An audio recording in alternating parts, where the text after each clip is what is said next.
humilde presentación va del poder, de los espacios de poder. Hubiera sido muy interesante que Albert Rivera hubiera hecho su ponencia antes, porque él también habla de los espacios de poder. Creo que es un tema muy interesante porque, en definitiva, el poder siempre se ha apropiado del espacio público, del espacio urbano, para ejercer desde él su capacidad de control sobre la sociedad y también como espacio de representación. El poder escoge un lugar, lo adecua arquitectónicamente, urbanísticamente, de acuerdo a los parámetros culturales, a los parámetros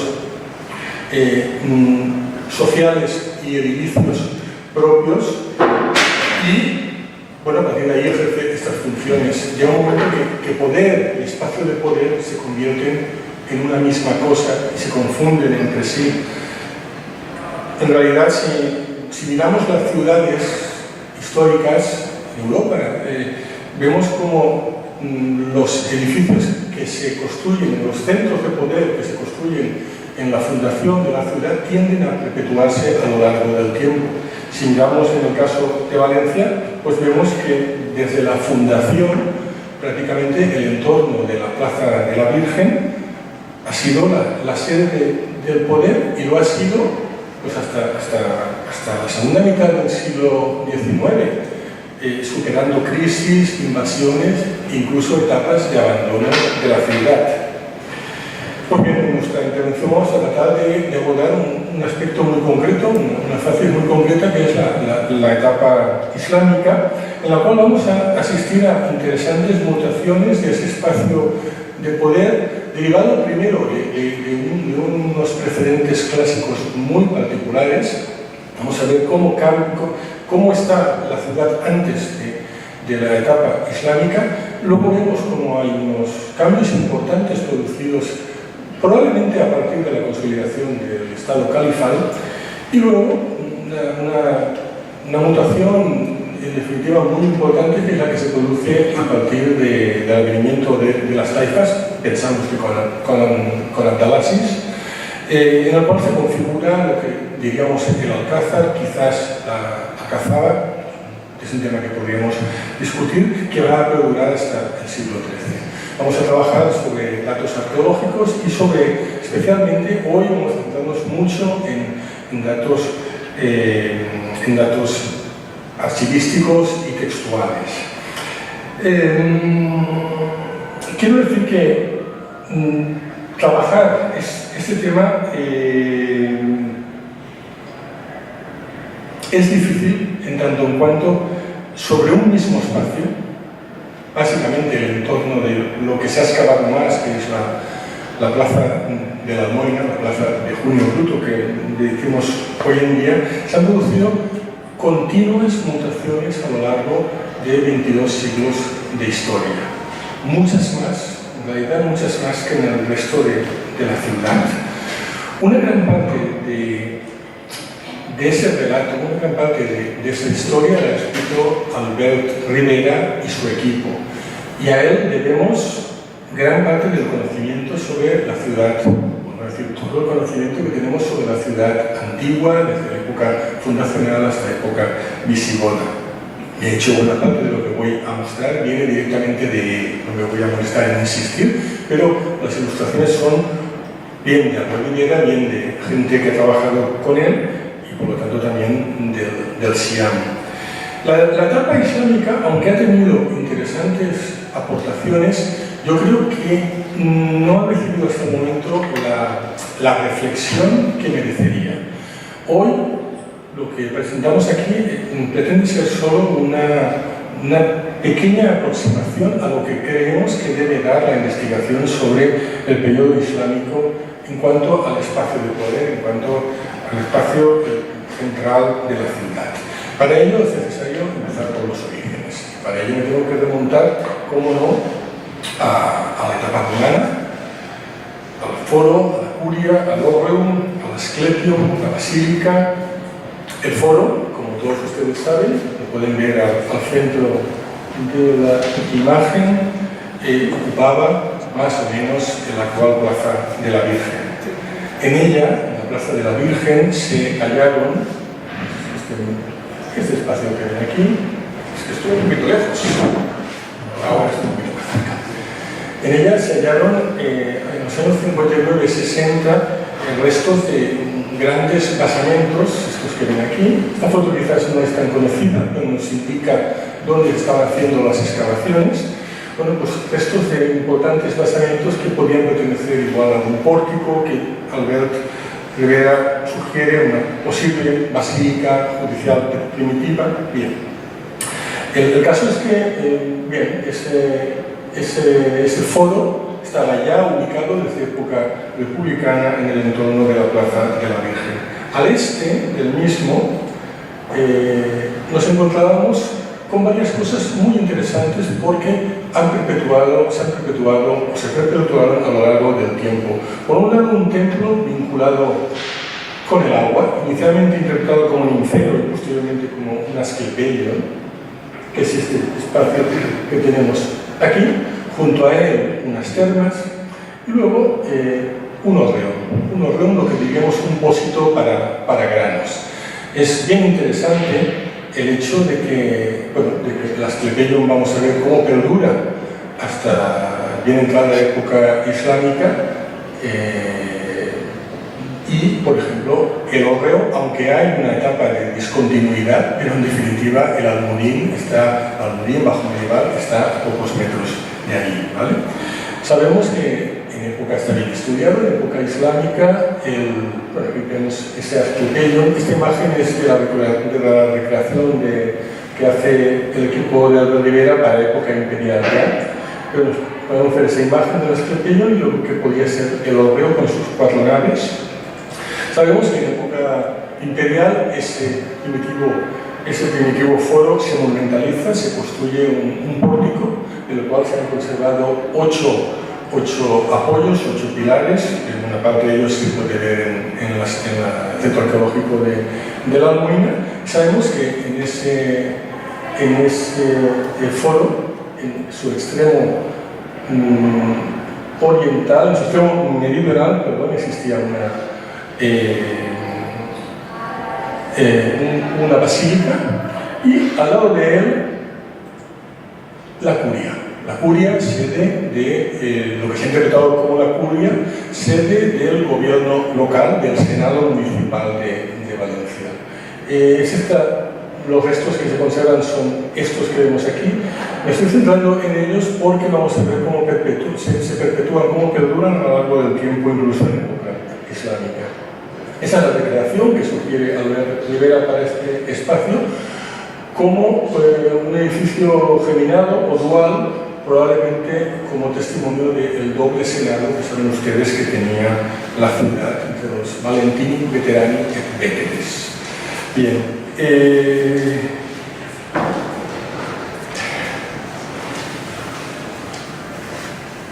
En época imperial hay otro elemento. En época imperial hay otro elemento que no lo voy a comentar aquí, no hay imágenes, pero que sí es importante retenerlo en la cabeza, que es que la ciudad construye un sistema de abastecimiento hidráulico con un castelo Maguire, como sabéis, y con fuentes públicas en diferentes puntos de la ciudad y una red de saneamiento alimentada por un acueducto cuyo punto de captación obviamente era el río Turia, pero no sabemos exactamente a qué altura, pero que, y esto es lo más interesante, entraba a la ciudad por el eje de la calle Cuart Caballers. Vale. A finales del siglo III, la ciudad se documenta en una etapa de crisis, se documenta por las excavaciones porque hay, por un lado, facies de destrucción, de incendio y destrucción de edificios, entre ellos la basílica que hemos visto, y porque hay un retraimiento urbanístico que ya no se vuelve a recuperar. Vemos en este plano, vemos como toda la parte norte de la ciudad queda en zona no ocupada. En cambio, en el centro urbano, vemos que en este momento hay de nuevo reutilizaciones del espacio foral, del espacio en torno al área de poder central. Por un lado, la curia sigue en pie, Por otro lado, la Asclepieion sigue en pie y hay un edificio público, edificio y interpretación, pero que, en opinión de Albert Rivera,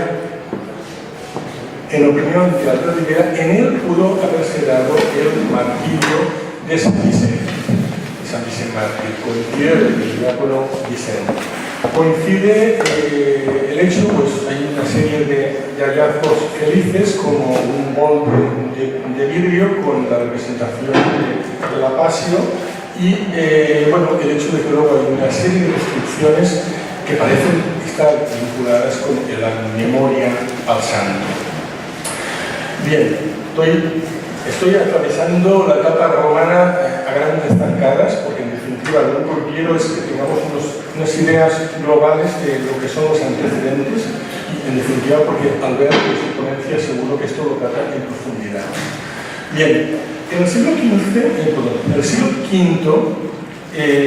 hay una nueva fase, un nuevo episodio descriptivo, en este caso asociado a las invasiones de los pueblos germánicos, que de nuevo se constatan en la ciudad con restos de incendios, por ejemplo, con la destrucción de este edificio administrativo.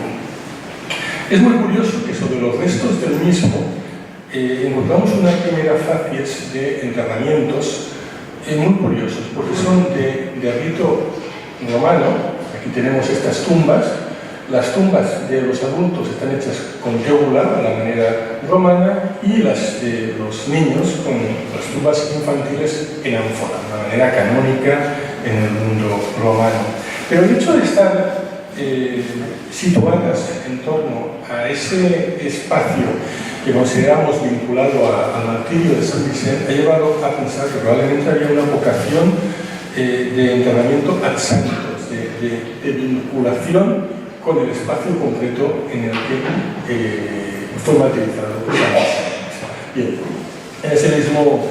Bien, en esta zona, a partir de la centuria siguiente, a partir del siglo VI, coincidiendo con el obispado de Justiniano, que ocupa la primera mitad del siglo VI, se ha producido una profunda remodelación del espacio con la construcción de una catedral, de la cual realmente solo conocemos un fragmento de su ábside y un pequeño tramo de la pared lateral, a partir de la cual se ha supuesto toda ella, pero en realidad sabemos muy poco de esa catedral, y por otro lado con la construcción de lo que se ha interpretado como un baptisterio y un mausoleo cruciforme, este que vemos aquí.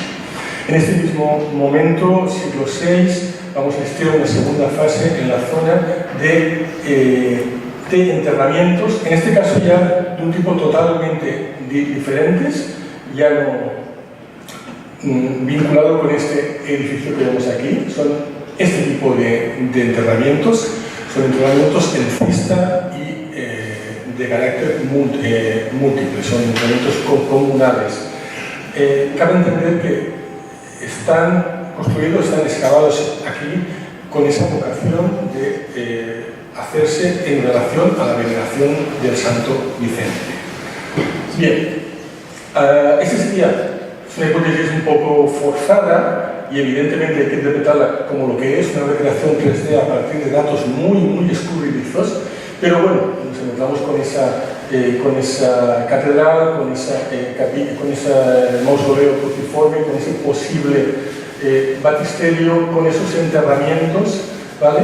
Y con esa ábside que guarda la memoria, a veces el que se elige, según Albert Rivera, en memoria de Vicente, y luego una serie de elementos en los que me voy a entrar sobre la fortificación sobre el fundamento del foro. Este podía ser, siempre salvando las distancias, el aspecto que tenía la ciudad a la llegada de los musulmanes.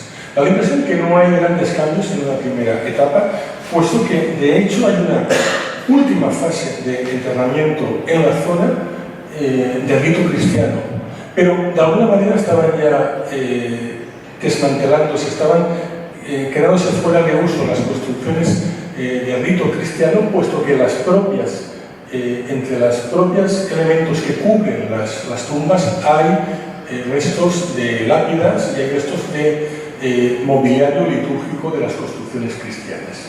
Bien, pasado esto, o por encima de esto, la siguiente fase que vemos en la zona de la Albuena es una fase de grandes fosas. Es este el aspecto, claro, yo lo estoy contando en sentido histórico, pero en realidad los arqueólogos lo encontramos al revés, por supuesto. Pero bueno, cronológicamente lo que sucede después de esa fase es una fase de excavaciones, de grandes fosas de expolio. ¿Para qué? Básicamente para robar piedra, para buscar piedra. Se ha hablado de esta época, que esta época corresponde a los siglos oscuros, a siglos de poca actividad. Yo creo que hay que mantener eso con muchas comillas, puesto que si se hacen esta clase de excavaciones para saquear piedra, es precisamente porque hay una voluntad de iniciar un proceso edilicio, un proceso constructivo importante. ¿Dónde mejor que en el centro histórico, donde saben que van a encontrar la mayoría de construcciones hechas con piedra labrada, con piedra tallada? Bien, fijaros, si esto era más o menos el aspecto del solar en el momento final de época visigoda, mirad el cambio tan profundo que se produce en la primera época islámica. Frente a esas construcciones religiosas, frente a esos cementerios, nos encontramos con unas construcciones totalmente diferentes. Esto que vemos aquí, que están en parte construidas, bueno, en parte no, están totalmente construidas con elementos constructivos reutilizados de la etapa anterior, estas grandes sillares que tenemos aquí. ¿De qué estamos hablando? Bueno, os lo muestro porque a veces es difícil verlo, lo que hablaba de lo complicado que es identificar los restos. Es esto, y en definitiva es esto que vemos aquí. En la zona aparecieron restos de instalaciones artesanales para el fundido de metales, para el trabajo del vidrio, etc. Nos encontramos ante lo que sería un foco. Un foco seguramente artesanal, pero también, pensando en que estamos en una etapa muy inicial de la ciudad, probablemente también un foco agrícola. ¿Vale? Bien, por debajo de ese barrio hay una instalación hidráulica, esta que vemos aquí, esta que os muestro, pero que no tiene nada que ver con el barrio artesanal, con el foco. Sencillamente sirve aguas a un complejo palatino que seguramente quedaba al este. Lo acabo de pasar. Vuelvo para atrás. Inferior. A un complejo palatino que debía estar por aquí. En ese momento el Asclepio todavía estaba en pie, algo de él quedaba en pie, con seguridad la cripta, la persona de San Vicente, y seguramente también el supuesto baptisterio estaban en pie y se reutilizaron. Pensamos que hay un primitivo núcleo palatino. ¿Cuándo fechamos esto? Pues es arriesgado fecharlo, pero pensamos que tiene que ver probablemente con la estabilización del poder que se produce con Abderramán III. Abderramán III realiza diferentes campañas en Levante en el 924-928 y a partir de ahí hay nómina de gobernadores de la ciudad. Puede que en ese momento se instale justamente en esta zona este barrio palatino, este primer núcleo de poder, pero curiosamente asociado a un núcleo de poder, mercado y mezquita. No sabemos si la mezquita estaba ocupando. ¿Dónde estaba en ese momento? Federico y yo hemos discutido sobre el tema, pero todavía no lo tenemos claro. Estos tres elementos, palatium, mercado y mezquita, son para la tradición islámica, para la tradición árabe, la que define la ciudad. Pensar que de la zona palatina, sobre todo, bueno, lo que más conocemos es un baño en el que había sido convertido la antigua cárcel de San Vicente. Esto es la prisión de San Vicente, pero en el siglo X es convertido en unos baños, cerrando vanos, construyendo una suspensoria para la sala caliente, creando un horno para introducir el agua caliente. Ya no me voy a extender mucho más, sencillamente decirles que a partir del siglo XI hay un cambio radical de este espacio. Miren, partimos de aquí y a partir del siglo XI nos encontramos con esto. El espacio ha cambiado radicalmente. Aquí ya hay, primero, se elimina ese espacio de mercado, se dirige hacia la parte periférica de la ciudad y en segundo lugar se construyen casas. Se construyen casas y seguramente un palatín, una zona, digamos, políticamente más representativa. Tenemos los restos, ahora Federico nos hablará de ellos, especialmente a partir del siglo XIII. Yo no voy a insistir más, solo algunas menciones muy por encima que tienen que ver con el Cid. Cuando a finales del siglo XI el Cid ocupa la ciudad, de testimonios de la primera crónica general que nos hablan del espacio. Nos dicen que durante el asedio del Cid la plaza que había delante de la mezquita se llena de fosas debido a que la gente no podía salir a enterrar fuera. Y luego cuando el Cid entra en la ciudad nos escribe el lugar, un lugar con torres. De hecho sube con Jimena para ver el edificio, un lugar con varias torres y con algún espacio bastante grande, porque en un momento dado el Cid manda reunir a toda la población de la ciudad dentro del Alcázar. Ya les dejo con Federico. Vamos a continuar. Yo voy a centrarme en lo que sería el Alcázar, ya el Alcázar de época tardía, el Alcázar del siglo XIII, lo que se deriva de los estratos arqueológicos y sobre todo también lo que nos dice la Declaración de Redonda. Creo que más o menos ha quedado claro dónde nos encontramos en el entorno de lo que es nuestra de la ciudad de la Luna. Es una restitución fotográfica de los principales edificios para centrarnos, y esto sería una restitución de lo principal que nos encontraríamos en el siglo XIII. Y más o menos pues pueden ver que la trama ha cambiado bastante y que las edificaciones pues nada tienen que ver unas con otras. La primera parte de la identificación ha sido relacionada a algunas fuentes arqueológicas que han sido las que han servido para entrar un poco estas hipótesis. Hay zonas que se han excavado, las que están marcadas en rojo, y a partir de ahí se han restituido con bastante fidelidad sobre los muros existentes esta trama urbana que ven ustedes marcada en blanco. Todo lo que está marcado en gris son hipótesis. Hipótesis que se basan en fuentes documentales, en analogías y en algunas evidencias en la trama que permiten una interpretación más o menos razonable, que es lo que vamos a comentar ahora. Primero vamos a ver qué es lo que se encontró, qué es lo que se ha interpretado y luego iremos un poquito más allá. En los años 90 se restauró el Almudí y se excavó también la plaza de San Luis del Teatro. Apareció en ese momento en el Almudí pues un espacio amplio, sin apenas edificaciones, que se interpretó como un gran patio con una alberca, y luego se encontró un elemento indiscutible, que es un cierre en la esquina noreste de este recinto con una torre con los muros de 2 metros de espesor que únicamente puede pertenecer al Alcázar, un recinto fortificado. Por otro lado tendríamos pues, toda esa zona de la cripta de San Vicente, que ha comentado Javier, que en el siglo XI, en el siglo X aproximadamente se ha convertido en unos baños palatinos, pero que lo que nos interesa a partir del siglo XI, esos baños se amortizan, desaparecen, solamente hay constancia de la pervivencia de esta pequeña parte de la capilla de época visigoda, y que sobre ella exactamente se va a construir lo que es la capilla cristiana que está en superficie de San Vicente, que todavía se conserva.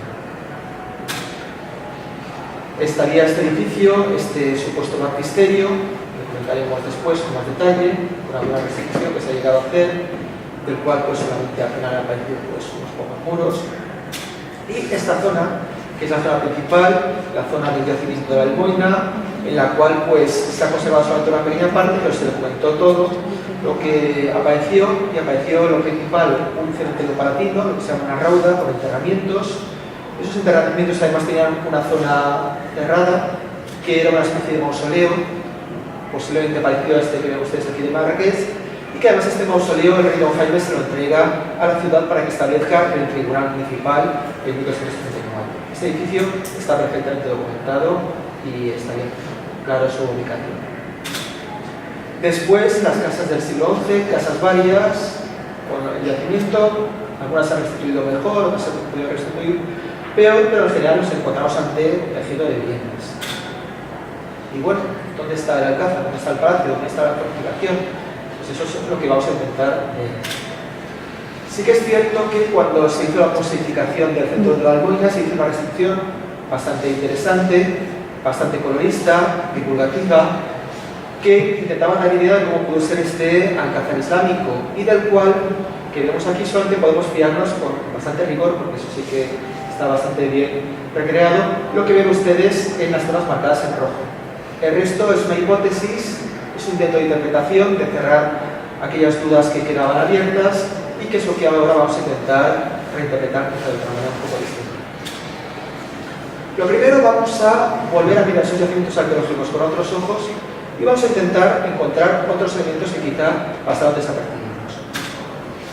Lo primero es reinterpretar ese patio, gran patio, una especie de huerto cerrado con muros que queda al norte, con una alberca, que realmente, pues, pueden ver ustedes abajo que aparecían además 3 muros que marcaban posiblemente un edificio de doble crujía, es decir, un pabellón de un gran palacio, porque lo que había aparecido en este segundo son casas de tamaño doméstico, casas quizá aristocráticas, quizá casas del palacio, pero un tamaño bastante reducido. Y con eso tendríamos un palacio de cierto tamaño parecido quizá, que ustedes todos conocerán, al Palacio de Comares en la Alhambra de Granada. Un tamaño muy similar, unos 25 metros de anchura y unos 50 metros de longitud en el patio. En alberca corresponde claramente a un patio de crucero, es una tipología islámica muy habitual. Y ven ustedes aquí arriba el patio que se ha excavado recientemente en Sevilla, del siglo XI, el patio de Ayuntamiento.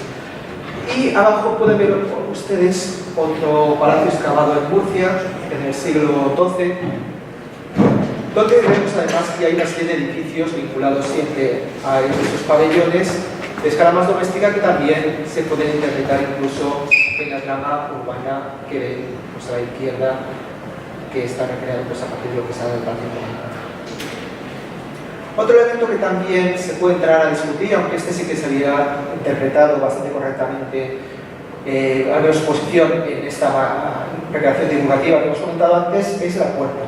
Una de las puertas del alcázar que se construiría a partir de ese baptisterio visigótico y que seguramente, pues, en vez de esa forma tan extraña que veíamos en la recreación, que se está viendo ustedes en colores al centro, pues sería algo más parecido a una puerta con 2 torres, que es lo que podemos encontrar pues, en el siglo IX en Toledo, con ejemplos pues, similares en tamaño y en configuración. Y además sería probablemente una puerta en recodo, como veremos a continuación.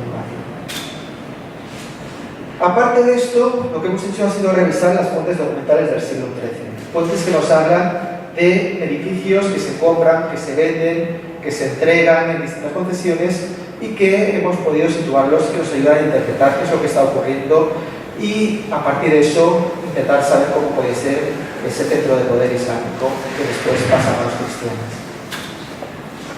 En primer lugar, empezamos con esa zona marcada en azul que estaría debajo de la ubicación de la actual Basílica de la Virgen de los Desamparados.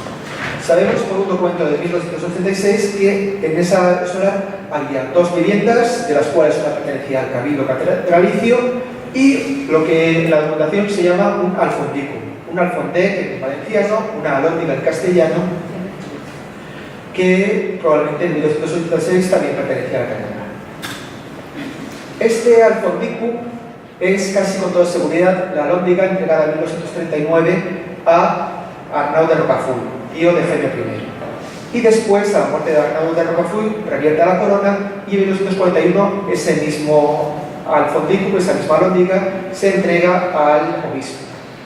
Debía ser un edificio importante porque en él se alojó Jaime I tras la conquista de la ciudad. No se alojó en el Palacio Real Islámico, sino que se alojó en este edificio. Edificio que debía ser de un cierto tamaño y que podemos relacionar con estos funduks, se llaman todavía, en la zona del norte de África, en Marruecos o en Túnez, que pueden ser muy parecidos a este que estamos hablando. ¿Hay más alhóndigas en la ciudad? Sí que las hay.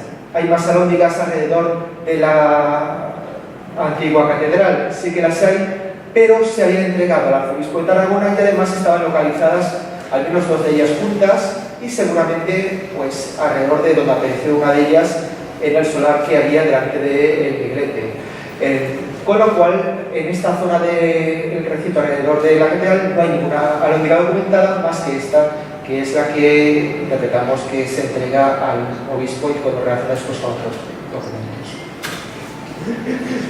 El gran documento urbanístico de este momento, importantísimo, es el Libre de Reparto.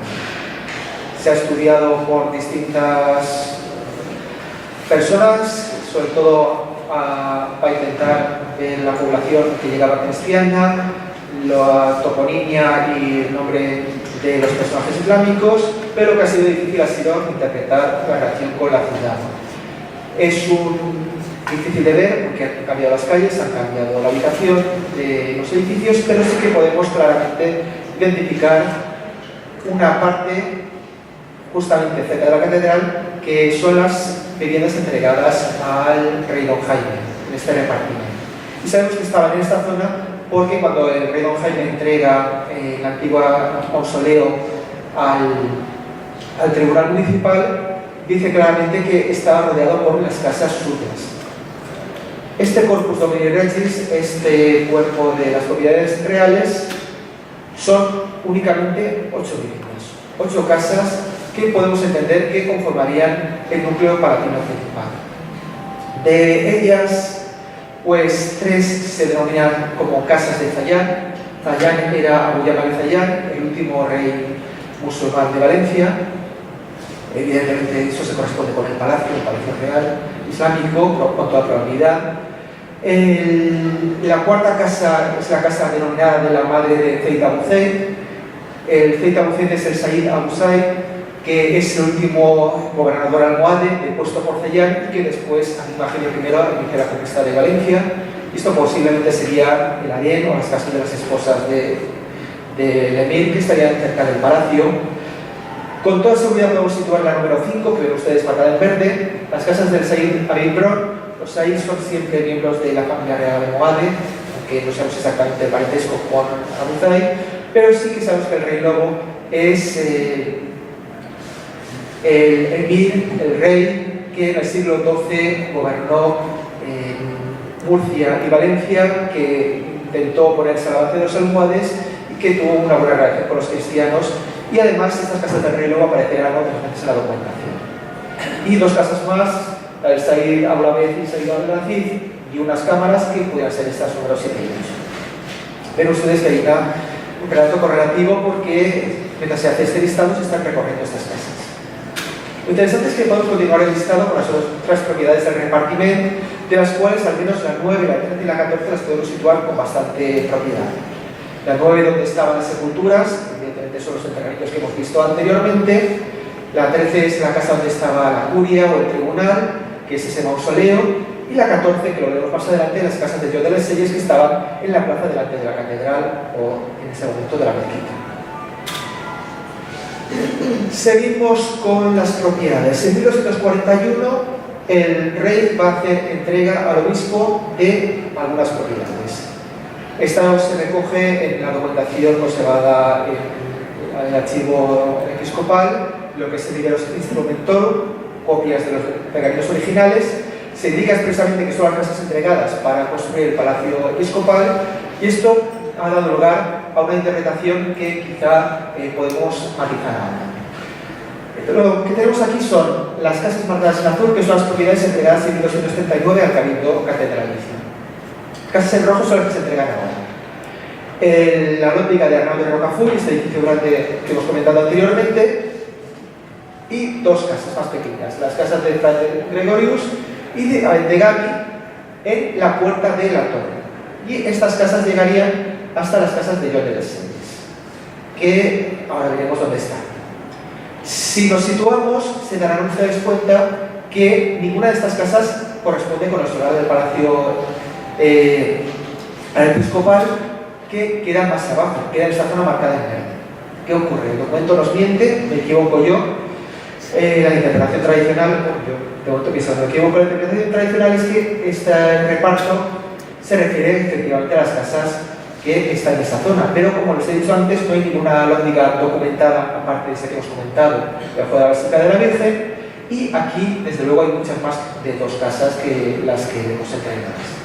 Pero entonces, ¿de dónde salen estas propiedades que vemos en la zona verde? Bueno, ahora veremos porque también tiene su explicación. De momento vamos a situar las casas de Joan de les Selles, un personaje que aparece bastante en la documentación de esta época, que nos va a ayudar a ubicarnos. Joan de les Selles tenía unas casas con una torre de piedra, el obispo tenía la otra torre de piedra de lo que era la puerta ferresa, la puerta de piedra, la puerta de hierro. Sabemos que en 1242, al poco tiempo de esa donación, el obispo tiene un interés enorme en quedarse con la entrada de esa puerta de hierro. La entrada, que sería este elemento que vemos marcado en amarillo. Se mencionan las colindancias en el documento de compra, se marca claramente esas colindancias, 2 partes, las casas del obispo, una parte de las casas de Joan de les Selles, otra parte de la plaza. Eso nos hace que sea una puerta recodo, clásica, de tradición islámica. Y después estas casas de Joan de les Selles, en una segunda fase, en 1242, se van a comprar también, y en 1245 el obispo les cederá al cabildo. Y sabemos que hasta el siglo XIX en esa zona estuvieron las casas del chantre que pertenecían al cabildo. Nos vamos situando y corroborando un poco la posición de los elementos que ya hemos documentado antes. Pero nos falta por ver de dónde demonios aparecen las propiedades que tiene el obispo, donde ahora está el palacio episcopal. Y es lo que interpretamos también a partir del repartiment, que puede tener que ver con la misteriosa desaparición de un pasaje completo de repartiment, de un apartado completo, que es lo que se llama el Vico Guillem de Ponte. Un grupo de casas que tiene una entrada completa dentro del repartiment. Un bico es una especie de barrio cerrado, normalmente con la entrada y con casas a su alrededor, pero ustedes aquí bastantes viviendas, de las cuales en 1239 aparecen todas estas, doradas a distintos particulares, pero en una segunda versión del repartiment, donde se hace un resumen y donde se sintetiza las donaciones, todas estas que ven ustedes marcadas en rojo han desaparecido. De hecho, el Vico Guillem de Ponte ha quedado anexionado a otro de los barrios y todas esas propiedades no se han entregado a los particulares, sino que el rey se las ha quedado. Y probablemente son estas y no otras las casas que en septiembre de 1242 el obispo va a comprar al rey por una cantidad de 5.000 besantes de oro. Cantidad importante si tenemos en cuenta que poco tiempo antes el rey Zayán estaba ofreciendo una paria, un impuesto de 10.000 besantes de oro anuales al rey don Jaime por abandonar el sitio de la ciudad y renunciar a conquistar Valencia. Es decir, ahí no era una casa, no era 2, sino que debía ser una propiedad importante. Tenemos también los límites muy bien marcados. Un límite es una calle que estaba delante de Santa María, que en este momento es la mezquita consagrada. Unas propiedades que debían estar contiguas a otras viviendas, no muchas, unas 4 viviendas o 6, según contemos las que son hermanos, si eran de una persona o de 2, pero que podríamos situar al sur de estas viviendas marcadas en verde. Un elemento importantísimo, un muro construido de nueva planta por el rey, que sería este muro que vemos en la parte derecha, en la zona este, un muro alargado que se prolongaba en el frente de lo que es la plaza del arzobispo e incluso atravesaba también lo que es el palacio episcopal medieval, y evidentemente construido tras la demolición de algunas casas islámicas, y un muro que atravesaba un corral y que va a separar las propiedades del obispo de las propiedades reales, y moría en la torre entregada al obispo, que es esta zona de la puerta que hemos comentado anteriormente, que ven ustedes en la parte norte. Se corrobora además en 1270 una separación entre las propiedades del obispo y las propiedades del rey a partir de perforaciones, foramina, que dice la documentación, agujeros, que interpretamos como la apertura de calles en 2 propiedades, las casas del conde Dionisio de Hungría, que en 1249 por otro documento sabemos que se entregan al rey, que estaba en el frente de las casas del obispo, que interpretamos como la abertura de lo que sería la calle de la Harina, y las casas del arcediano de Játiva, que en un documento de 1252 se sabe que estaban en frente de otras casas que estaban situadas cerca del tribunal, que el tribunal hemos visto que estaba pues en el mausoleo, con lo cual quedaría en la parte de la derecha y sería la calle de la Harina. Estas son las propiedades de la iglesia y del obispo alrededor de la catedral, y ustedes podrán darse cuenta de que aquí pasa algo raro, de que se están juntando muchas propiedades sin un orden y concierto, y sobre todo que hay una concentración de propiedades muy importantes en la zona sureste de la actual catedral. ¿Y esto a qué se puede deber? Una hipótesis, una posible explicación, es que el obispo que hay en ese momento, Ferrer de Pallarés, estaba pensando en prolongar la mezquita convertida en catedral hacia el sureste, aprovechando quizá el antiguo patio y prolongando la cabecera. Fíjense cómo estas propiedades del actual palacio episcopal cuadrarían bastante bien para prolongar la catedral de esta manera. Esto finalmente no se hizo, como hemos visto antes. La catedral se prolonga hacia el noreste y probablemente se deba a algo que ocurre bastante a menudo, y es que en las mezquitas reconvertidas en iglesias se va a tratar de cambiar la orientación de la mezquita en la catedral cristiana. ¿Qué le queda al rey después de todas estas propiedades? Pues le van a quedar solamente dos grandes palacios: el Palacio del Rey Lobo, que hemos visto anteriormente, enfrente de las casas del obispo, y el Palacio Fayán, que era el gran palacio del Alcázar. Y estas propiedades se les va a entregar en 1955 a su tercera esposa, Teresa Gil de Vidaurre, para que pasen ya a sus hijos, los infantes de Vidaurre, hijos del tercer matrimonio. En esta zona se va a instalar el Almudí, la Lóndiga Real, en 1861, claramente tiene que estar dentro de las casas del Alcázar. El Almudí actualmente se encuentra efectivamente en esta zona del Alcázar, en el patio de lo que sería el Gran Palacio Islámico, aunque es posible que el primer Almudí, el Almudí del siglo XIII, aprovechase parte de esas edificaciones secundarias vinculadas al edificio principal a través de un patio cuadrado, del cual por unas ordenaciones de 1307 sabemos exactamente que tenía 12 bóvedas a su alrededor, sabemos las colindancias y que podemos interpretar pues de esta manera. Aparte de todo esto, que al final son planos, son interpretaciones de documentos, es intentar pues, plantear hipótesis sobre la ubicación de distintos espacios, vamos a acabar de una manera un poco más gráfica, intentando ver cómo leían, cómo interpretaban en su momento, en el siglo XIV, los cristianos ese espacio islámico, ese espacio áurico de poder del Alcázar.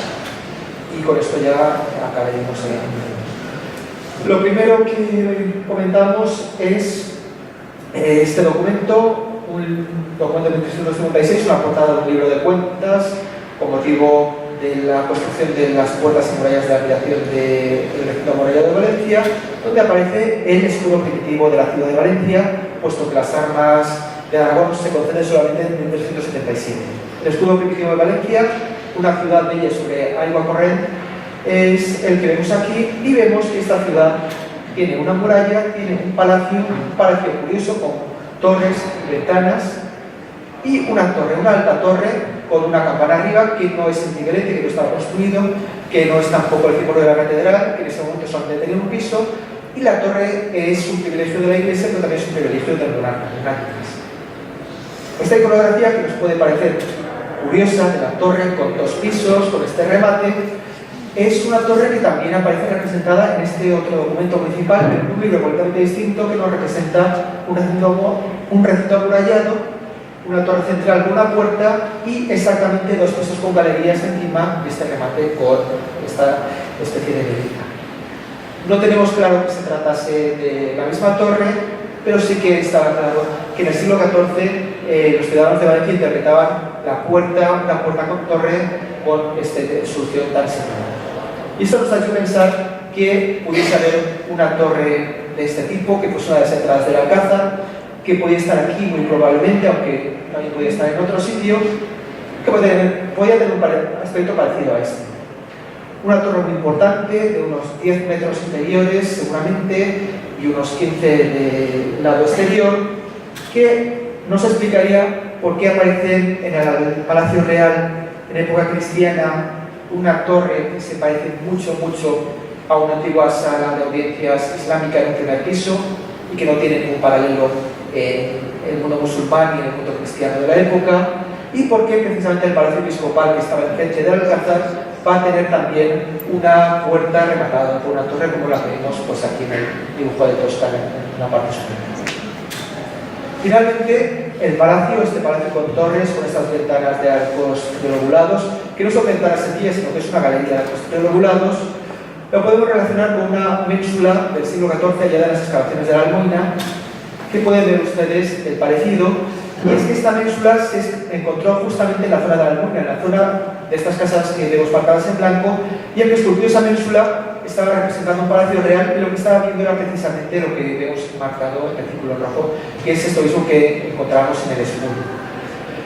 Esta galería con arcos lobulados es algo bastante extraño, no hay casi paralelos, pero en el Palacio Ducal de Gandía, a principios del siglo XX, en la restauración que llevaron a cabo los jesuitas, se encontraron restos de una galería muy similar, correspondiente a la época originaria del palacio, 1300, tapiada, y desde luego, pues esto probablemente no sea de época islámica, puede ser de época cristiana, lo que hemos visto en Valencia, pero desde luego respondería a esta etapa bastante primitiva y tendría bastante lógica.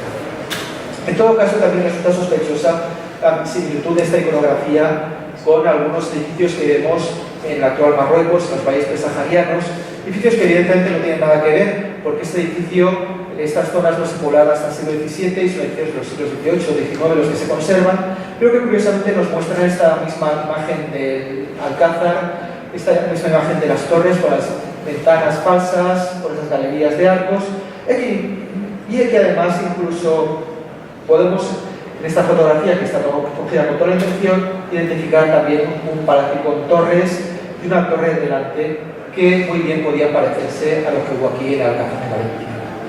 Bueno, esto es todo lo que queríamos comentar y yo creo que el tiempo nos pasa un poquito, pero todavía está bien. Muchas gracias.